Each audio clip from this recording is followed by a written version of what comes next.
Alors qu'il règne presque sans partage sur le marché de l'hybride, le géant Toyota n'est pas présent sur celui désormais incontournable, notamment en Europe et en Chine, de la voiture électrique. En fait, il serait plus juste d'utiliser le passé, car il y a quelques mois, le numéro 1 mondial présentait une vingtaine de concept-cars du genre, tous destinés à passer à la série d'ici à 2030. La première concrétisation en série de cette volonté porte le très romantique nom de BZ4X. Les deux premiers caractères, abréviation du Beyond Zero, désigneront tous les membres de cette famille zéro émission. Le 4 indique sa position dans la gamme, tandis que le X signale qu'il s'agit d'un crossover. En résumé, voilà un nouveau rival pour les Tesla Model Y et Volkswagen ID4. Pour bien se faire remarquer, le BZ4X a opté pour un design très typé qui confirme que le temps des Toyota consensuels est bien révolu.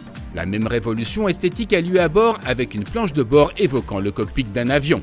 Composé d'un étonnant volant qui permettra de ne plus avoir à déplacer ses mains, même lors des manœuvres les plus poussées, semble immanquablement avoir été copié sur le yoke de Tesla. Pour le moment toutefois, les BZ4X remis à leurs propriétaires disposent d'un cercle des plus classiques. Comme la plupart des voitures électriques, ce Toyota profite de la compacité de sa mécanique et de l'implantation de la batterie de traction sous le plancher pour étendre au maximum son habitacle. À l'avant comme à l'arrière, la place ne manque donc pas. Les bagages font toutefois les frais de cette volonté expansionniste avec seulement 452 litres de malle. Autre exigence non satisfaite, celui d'une qualité de fabrication digne du tarif affiché, à savoir 51 000 € pour cette finition de milieu de gamme. Au prétexte d'avoir recours à de nombreux matériaux recyclés, le BZ4X s'habille de plastique dur et d'un cire laqué noir qui ne manque pas de vous signaler chaque centimètre carré où vous avez pu poser vos doigts. Le combiné d'instrumentation digitale placé comme chez Peugeot dans le champ de vision du conducteur et le nouveau système multimédia, enfin digne de la concurrence, sont toutefois à mettre au crédit des bonnes nouvelles. Pour le lancement, Toyota propose seulement 2 motorisations. En traction, le BZ4X développe 204 chevaux, tandis que la version 4x4 en affiche 218.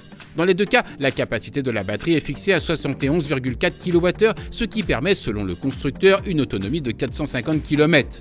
Pour cette première rencontre, nous disposions de la version la moins puissante. Malgré les promesses de Toyota, cette mécanique se montre des plus amorphes. Certes, les accélérations au démarrage permettent de laisser sur place la plupart de la production automobile contemporaine. Mais une fois lancées, les accélérations et les reprises se font plutôt mollassonnes.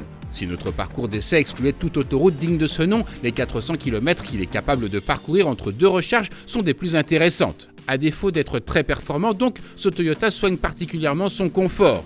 L'amortissement est très prévenant et absorbe au mieux les déformations de la route, y compris les ralentisseurs les plus traîtres. Mais là encore, cela a une contrepartie. Le comportement routier a totalement exclu de son vocabulaire la notion de dynamisme.